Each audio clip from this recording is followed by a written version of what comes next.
Hello everyone, दृष्टि के online platform में एक बार फिर से आपका स्वागत है। मैं हूं गीतांजलि। आज की जो हमारी वीडियो है वह आधारित होगी वैकल्पिक विषय भूगोल के उन खास सेगमेंट पर, उन खास विषयों पर, उन खास टॉपिक पर जिनसे अक्सर सवाल पूछे जाते हैं। ध्यान रखिएगा, इस वीडियो का मुख्य पर्पस है, या आप बात करें कि इस सीरीज का मुख्य पर्पस क्या है, क्योंकि यह एक नई सीरीज है जिसका नाम है ज्योग्राफी कंसेप्ट टॉक, जिसके अंतर्गत हम यूनिट वाइज यानी क्रमशः इकाई के संदर्भ में, चूंकि हम सभी जानते हैं कि नेट जेआरएफ भूगोल विषय में 10 यूनिट है और इन 10 यूनिट के सिलेबस पर हमने चर्चा की है। इन 10 यूनिट के प्रीवियस ईयर्स क्वेश्चन पर भी हमने चर्चा की है कि विगत वर्षों में कैसे प्रश्न पूछे गए हैं। अब हम चर्चा करेंगे इन पूरे के पूरे 10 यूनिट के खास टॉपिक के बारे में। हम एक यूनिट से इसकी शुरुआत करेंगे, यानी एक यूनिट या इकाई एक में वे कौन सी महत्वपूर्ण चीजें हैं, वे कौन से महत्वपूर्ण टॉपिक्स हैं जिन्हें जानना, जिन्हें पढ़ना आपके लिए जरूरी है। हम इस सीरीज में उन्हीं टॉपिक्स के बारे में चर्चा करेंगे। आज की वीडियो में हम चर्चा करने वाले हैं इकाई एक यानी भू आकृति विज्ञान के एक सबसे महत्वपूर्ण टॉपिक के बारे में, जिसका नाम है वैगनर का महाद्वीपीय विस्थापन सिद्धांत। आज हम बात करेंगे continental drift theory of Wagner के बारे में। जब हम भू आकृति विज्ञान को पढ़ते हैं, ध्यान रखें भूगोल में भू आकृति विज्ञान एक यूनिट है, इसी वैकल्पिक विषय के अंतर्गत ही पहली इकाई है, जिसमें वैगनर का महाद्वीपीय विस्थापन सिद्धांत बहुत महत्वपूर्ण है। और वैगनर का महाद्वीपीय विस्थापन सिद्धांत के बाद एक सबसे महत्वपूर्ण सिद्धांत आता है प्लेट टेक्टोनिक सिद्धांत। और प्लेट टेक्टोनिक सिद्धांत भी अपने आप में एक महत्वपूर्ण थ्योरी है। किसके संदर्भ में? पृथ्वी की स्थिति के संदर्भ में, पृथ्वी की संरचना के संदर्भ में, पृथ्वी के जब हम आयु की गणना करते हैं और पृथ्वी में कैसे कैसे बदलाव हुए हैं। ध्यान रखें कैसे।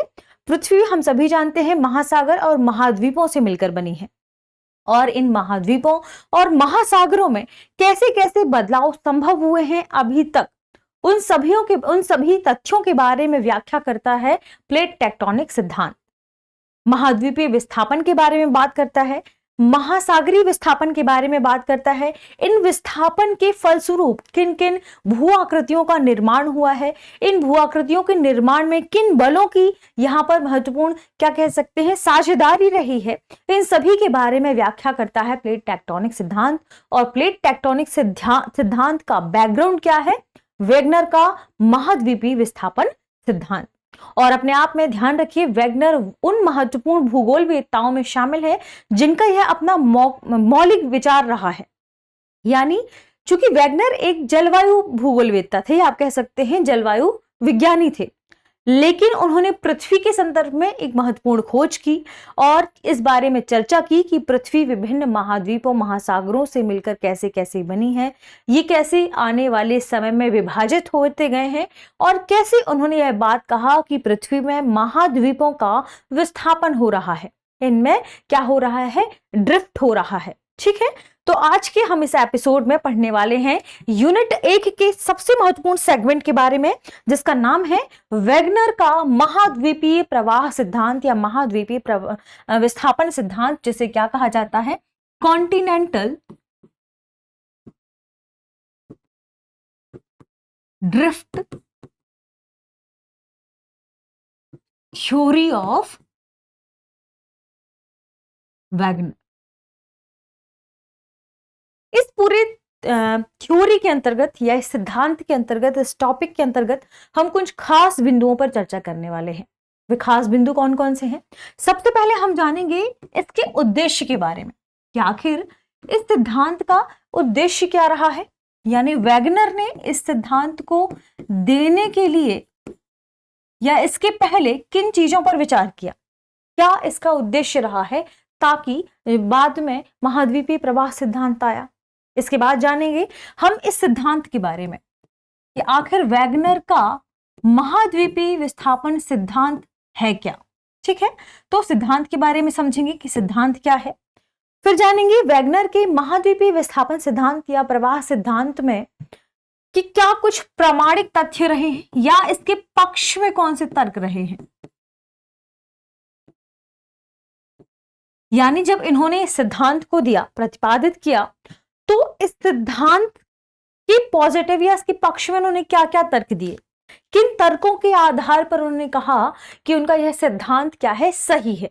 ठीक है, और फिर बाद में बात करेंगे हम इनकी सिद्धांत में पाए जाने वाले दोषों के बारे में, या किन वजहों से इनके सिद्धांत की आलोचना हुई है, इसके बारे में भी हम समझेंगे। अंत में हम निष्कर्ष पर चर्चा करेंगे। ठीक है, तो सबसे पहले हम जानते हैं इसके उद्देश्य के बारे में, और थोड़ा सा हम बैकग्राउंड समझेंगे किसके बारे में, वैगनर के बारे में।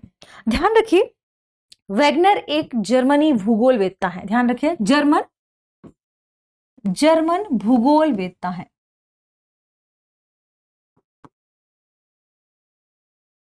ठीक है, इनका पूरा नाम है अल्फ्रेड वैगनर। ध्यान रखिएगा, अल्फ्रेड वैगनर के बारे में खास बात यह कि ये जलवायु विज्ञानी थे।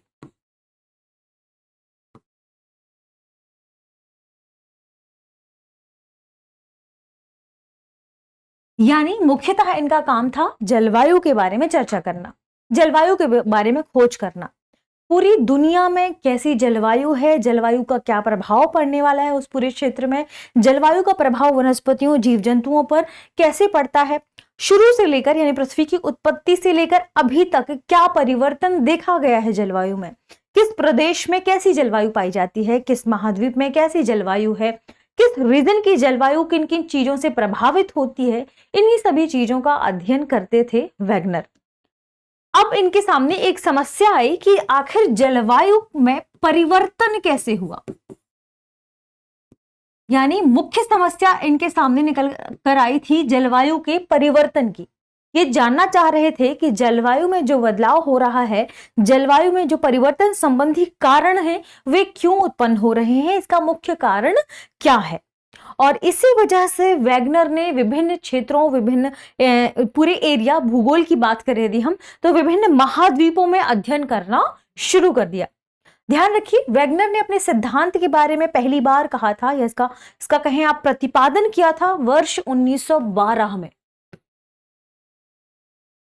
और इसका जो विवरण प्रस्तुत हुआ बाद में जब इसकी विवेचना हुई वह वर्ष 1915 के आसपास हुई। 1915 से 20 माना जाता है कि इस समय इसकी विवेचना हुई।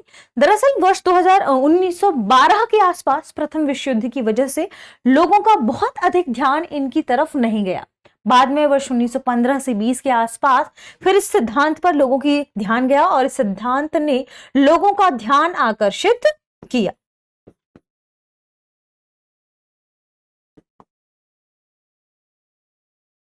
और इस सिद्धांत के अनुरूप इन्होंने विभिन्न व्याख्याएं दी।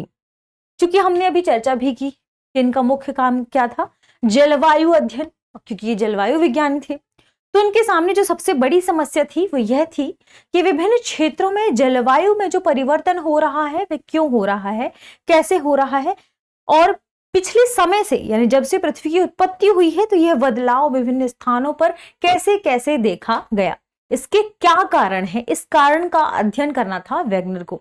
फिर वैगनर ने देखा, जब इन कारणों का भी अध्ययन कर रहे थे तो अध्ययन करने के संदर्भ में ही उन्होंने देखा कि या ये इसके तो दो कारण हो सकते हैं, या पहला कारण हो सकता है कि जो जलवायु कटिबंध है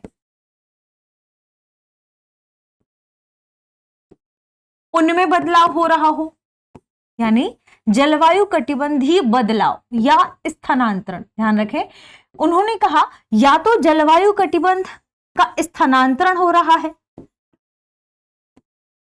और स्थल भाग स्थिर है, जो स्थल भाग है, स्थल खंड है, वह क्या है, स्थिर है। ठीक है, और या तो ये कारण हो सकता है कि स्थल भाग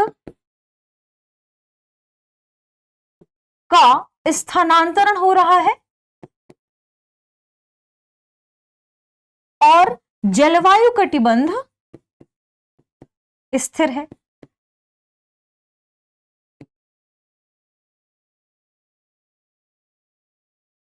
उनके पास जलवायु कटिबंध के स्थानांतरण की कोई भी सटीक व्याख्या प्राप्त नहीं हुई। उन्होंने पाया कि जलवायु कटिबंध का स्थानांतरण नहीं हो रहा है, इस वजह से उन्होंने फिर दूसरे कंसेप्ट पर विश्वास किया, यानी उन्होंने स्थल भाग के स्थिरीकरण को, या कहें कि जो स्थल खंड है उसका स्थायित्व स्वीकार नहीं किया। उन्होंने कहा कि यहाँ पर हो ना हो जलवायु परिवर्तन की मुख्य वजह होगी, या जलवायु संबंधी जो वो अध्ययन कर रहे थे उसकी मुख्य वजह उन्होंने माना किसे, स्थल भाग के स्थानांतरण को। और यहां से एक कंसेप्ट निकलकर सामने आता है कि महाद्वीपों में स्थानांतरण हो रहा है, यानी उनका विस्थापन हो रहा है, एक स्थान से दूसरे स्थान की ओर ये क्या हो रहे हैं, प्रवाहित हो रहे हैं। और यहां से ही वैगनर ने अपना सिद्धांत दिया, महाद्वीपीय प्रवाह सिद्धांत। और महाद्वीपीय प्रवाह सिद्धांत के लिए उन्होंने कई कंसेप्ट पर चर्चा की है। यानी ध्यान रखिए, वैगनर के जब हम महाद्वीपीय सिद्धांत की बात करते हैं तो वैगनर ने इस सिद्धांत का प्रतिपादन किसके आधार पर किया था, जलवायु संबंधी उनके जो अध्ययन थे उसी अध्ययन को सुधारने के लिए, उन्हीं अध्ययन को आगे, इनका क्रम आगे ले जाने के लिए, जलवायु से जुड़ी हुई जो भी उन्होंने खोज की थी उसी को स्पष्ट करने के लिए तथ्यों के आधार पर उन्होंने महाद्वीपों के प्रवाह की बात कही थी। ठीक है, तो वैगनर ने महाद्वीपों के प्रवाह के लिए क्या कहा, यानी महाद्वीपीय प्रवाह सिद्धांत क्या है।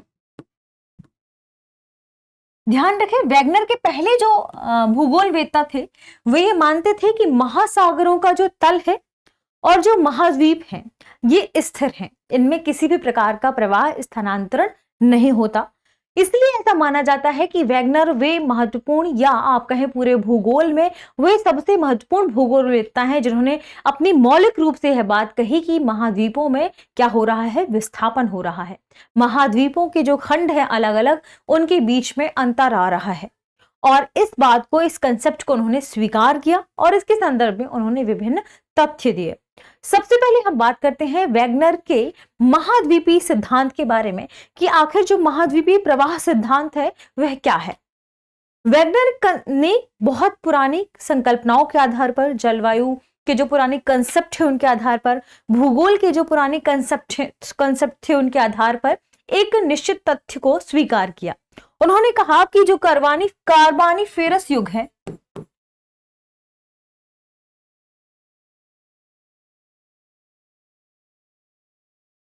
इस समय जो पूरा पृथ्वी का स्थल खंड था वह एक स्थल भाग के रूप में था।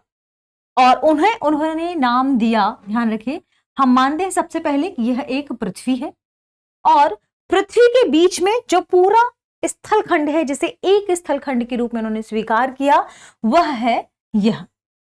और उन्होंने ये इस बारे में चर्चा की अपने सिद्धांत में कि कार्बानिफेरस युग में पूरा पृथ्वी का संपूर्ण स्थल खंड एक स्थल खंड के रूप में मौजूद था और उन्होंने इसे नाम दिया पैंजिया,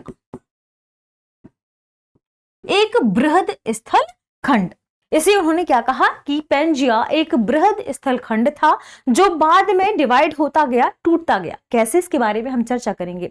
उन्होंने अपने सिद्धांत में कहा कि एक बृहद स्थल खंड पैंजिया मौजूद था और इसके चारों तरफ विशाल जलराशि मौजूद थी और इस विशाल जलराशि को उन्होंने नाम दिया पैंथालासा। ध्यान रखिए, क्या नाम दिया, पैंथालासा।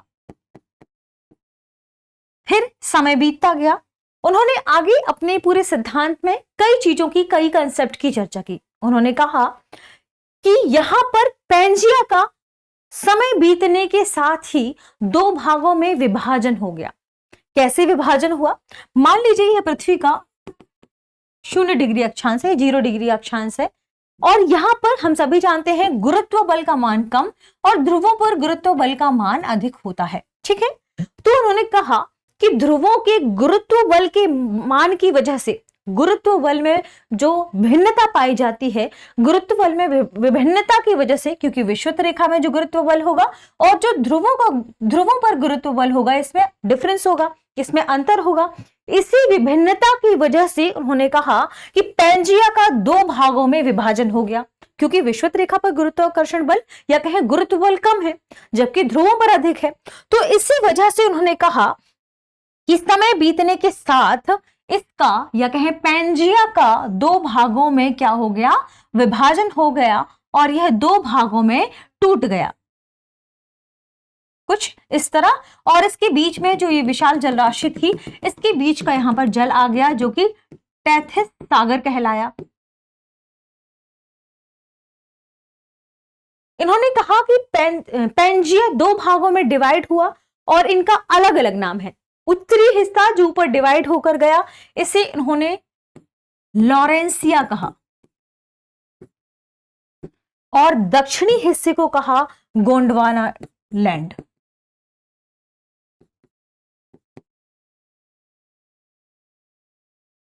गोंडवाना लैंड। समय बीतने के साथ इन्होंने एक और कंसेप्ट दिया। उन्होंने कहा कि जो स्थलखंड उत्तर और दक्षिण में डिवाइड हो गए, विभाजित हो गए, इन स्थलखंडों में भी विभाजन हुआ। जुरासिक पीरियड के समय इन्होंने कहा कि इन स्थलखंडों में भी विभाजन हुआ और जुरासिक पीरियड में जो सबसे बड़ा विभाजन देखा गया वह गोंडवाना लैंड का देखा गया। कैसे विभाजन हुआ?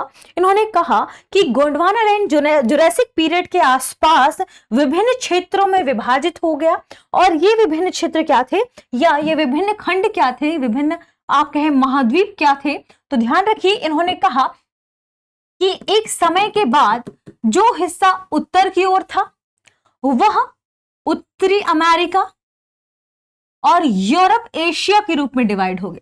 ठीक है, और इसके बाद जो दक्षिण वाला हिस्सा था उसमें यह दक्षिण अमेरिका,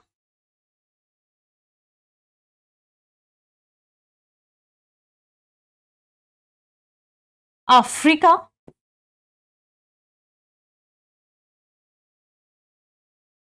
प्रायद्वीपीय भारत, ऑस्ट्रेलिया, न्यूजीलैंड, मेडागास्कर वाले क्षेत्र यहां पर डिवाइड हो गए।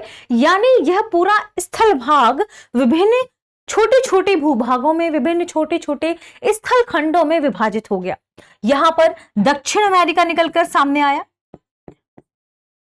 यहां उत्तर अमेरिका निकलकर सामने आया, यहां यूरेशिया निकलकर सामने आया। आपने देखा अफ्रीका, ऑस्ट्रेलिया,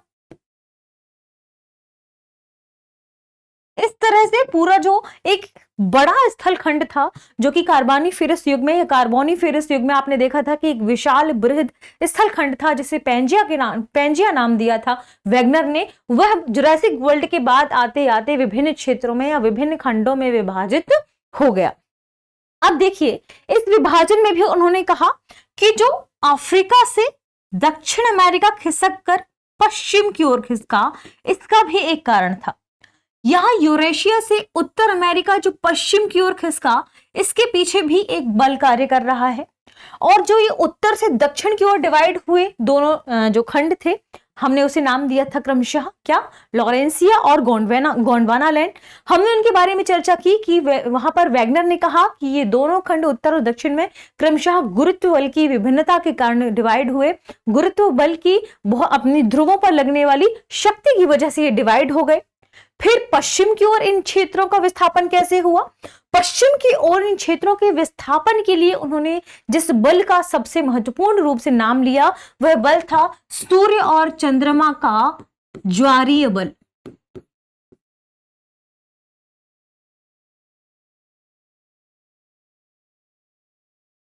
ज्वारीय बल यानी जो दक्षिण अमेरिका का विस्थापन हुआ पश्चिम की तरफ और जो उत्तर अमेरिका का विस्थापन हुआ पश्चिम की तरफ, इसके पीछे जो मुख्यतः वजह बताई जा रही है वह वजह बताई गई सूर्य चंद्रमा का ज्वारीय बल। ठीक है, और यही इनके सिद्धांत की आप मान सकते हैं कि सिद्धांत की आलोचना कही जाती है, सिद्धांत के दोष के रूप में भी देखा जाता है। यानी चंद्रमा और सूर्य का जो ज्वारीय बल है वह इतना कैसे प्रभावित कर सकता है इस पूरे विशाल खंड को, इसलिए कहा जाता है कि इस वजह से इनकी आलोचना की जाती है। लेकिन ध्यान रखें, जब कोई वैज्ञानिक पहली बार ऐसा प्रयास करता है जो प्रयास पहले कभी ना किए गए हों, क्योंकि उन्होंने आगे कुछ तथ्य भी दिए, प्रमाण भी दिए, हालांकि कुछ दोष तो उनके सिद्धांत में थे ही, लेकिन चूंकि पहली बार प्रयास किया गया था इस वजह से ऐसा माना जा सकता है कि यह अपने आप में एक मौलिक संकल्पना थी, मौलिक विचार था जो कि बहुत महत्वपूर्ण माना जाता है भूगोल में। और फिर इनके बाद ही क्रमशः आगे कार्य होता रहा इन पर। ध्यान रखें, जब यहां पर दक्षिण अमेरिका और उत्तर अमेरिका पश्चिम की ओर विस्थापित होता है तब यहां पर क्रमशः, ध्यान रखिए, यहां पर एक एस आकार के आंध्र महासागर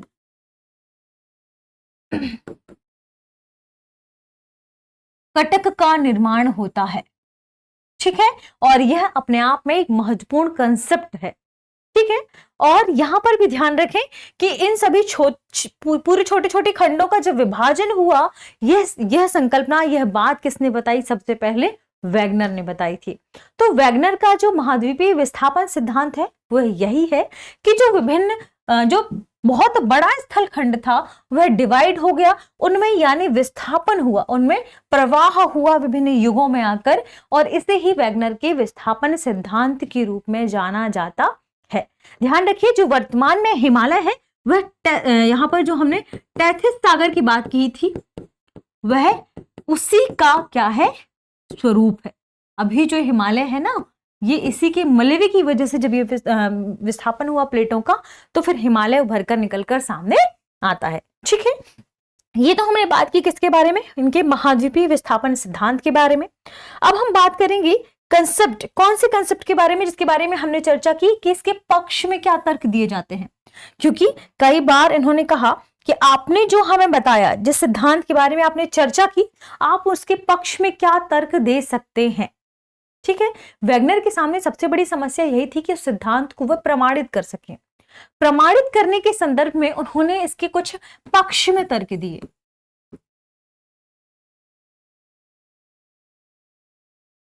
और पक्ष में तर्क देने के संदर्भ में उन्होंने कहा कि अभी भी यदि आप पूरे स्थल खंडों को वापस से जोड़ने की कोशिश करेंगे, इस पूरे खंडों को वापस से जोड़ने की कोशिश करते हैं यदि आप, तो वही पृथ्वी का एक विशाल खंड बन जाएगा जिसे हमने पैंजिया नाम दिया था। यानी उन्होंने कहा कि यदि आप पूरे स्थल खंड को जोड़ते हैं तो पैंजिया का निर्माण हो जाएगा। यानी उन्होंने जो कंसेप्ट कहा वह सही है कि उसी पैंजिया से डिवाइड होकर बहुत सारे क्षेत्र क्या हुए हैं, बहुत सारे जो महाद्वीप हैं वह बने हैं, या विभिन्न महाद्वीपों की क्या हुई है? उत्पत्ति हुई है।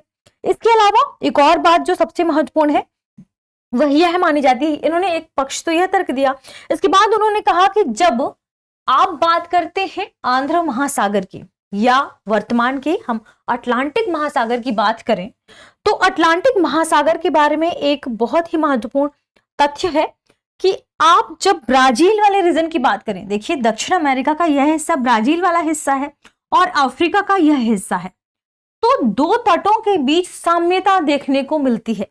जो अटलांटिक महासागर का यह तट है और यह तट है, इन दोनों तटों के बीच में साम्यता देखने को मिलती है। यानी पक्ष में जो तर्क इन्होंने दिए हैं उन तर्कों में पहली तो तटीय साम्यता, इन्होंने तटीय साम्यता की बात कही। दूसरा इन्होंने बात कही किसके बारे में भी हमने चर्चा की कि इस रीजन से यदि आप पूरे के पूरे इन खंडों को जोड़ते हैं तो वापस से पैंजिया का निर्माण हो जाएगा। कब? जब आप पूरे स्थल खंडों को एक बार फिर जोड़ते हैं तो क्या होगा? वापस से उसी पुराने पैंजिया के निर्माण की बात वैगनर ने कही है। ठीक है, इसके अलावा इन्होंने यह भी कहा कि जो पर्वत है, हमने देखा विभिन्न क्षेत्रों में, या आप सबसे महत्वपूर्ण ध्यान रखें कि यहां पर आप जिन पर्वतों की बात करते हैं, पर्वतों का जो निर्माण का क्रम है वह लगभग एक सा है। तो पर्वतों के निर्माण का जो क्रम है उनमें भी समानता पाई गई। पर्वतों के क्रम में समानता पाई गई। इसके अलावा इसी के पक्ष में इन्होंने और भी तर्क दिए, और पक्ष में तर्क देने के संदर्भ में एक खास टॉपिक, एक खास विषय पर उन्होंने चर्चा की, यह है ब्राजील, और यहां पर है अफ्रीका, ऑस्ट्रेलिया। इन्होंने अपने प्रमाण में एक और तर्क दिया कि ब्राजील में एक चट्टान पाई जाती है, ब्राजीलिया। ठीक है, जो कि यहां की विशेष चट्टान है। ठीक है, या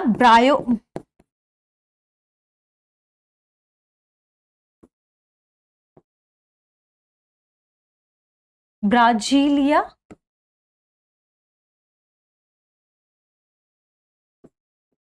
और ब्रायोलाइट।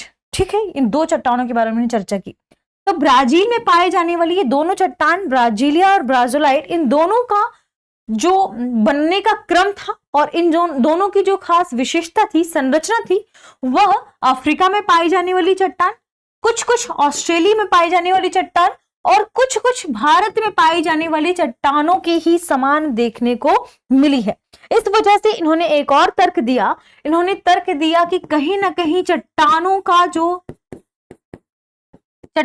की संरचना में भी समानता देखने को मिली है।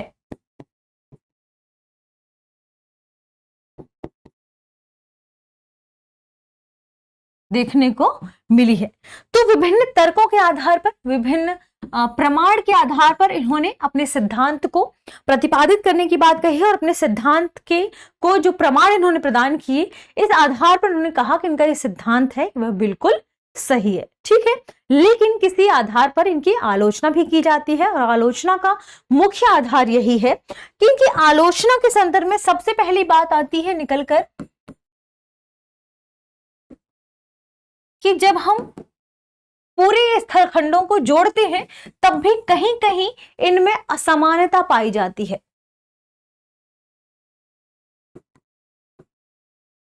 ठीक है, इसके अलावा इनकी आलोचना के आधार में ही कहा जाता है कि इन्होंने कहा कि पश्चिम की ओर जो स्थलखंडों का विस्थापन हो रहा है वह सूर्य चंद्रमा की ज्वारी शक्ति की वजह से हो रहा है, ऐसा नहीं है, किसी और बल के द्वारा ऐसा हो रहा है। यानी पश्चिम की ओर होने वाले विस्थापन या पश्चिमी विस्थापन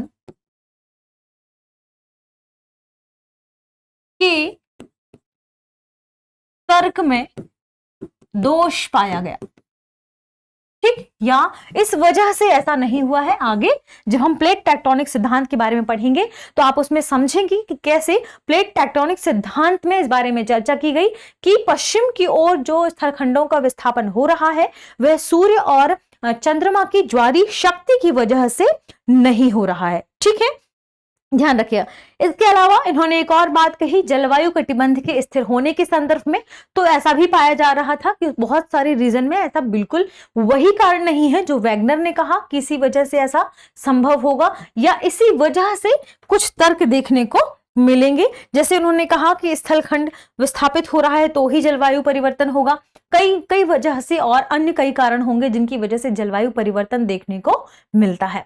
और इस तरह से वैगनर के जो सिद्धांत है उसमें कुछ आलोचनाएं या कुछ दोष भी हमें देखने को मिले हैं। लेकिन निष्कर्ष तौर पर ऐसा कहा जा सकता है क्योंकि यह वैगनर का अपने आप में ध्यान रखें मौलिक विचार है, ऐसा इससे पहले किसी भी भूवैज्ञानिक या भूगोलवेत्ता ने नहीं किया था।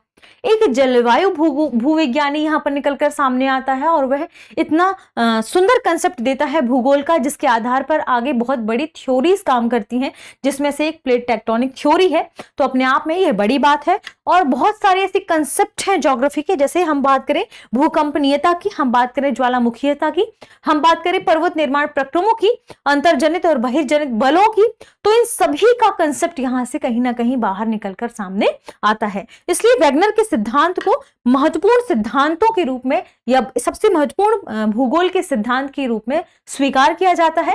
हालांकि कुछ दोष पाए गए हैं इसमें, लेकिन आगे जाकर ये दोष भी क्या हो गए, समाप्त हो गए, क्योंकि अन्य सिद्धांतों में इन दोषों को दूर कर दिया गया।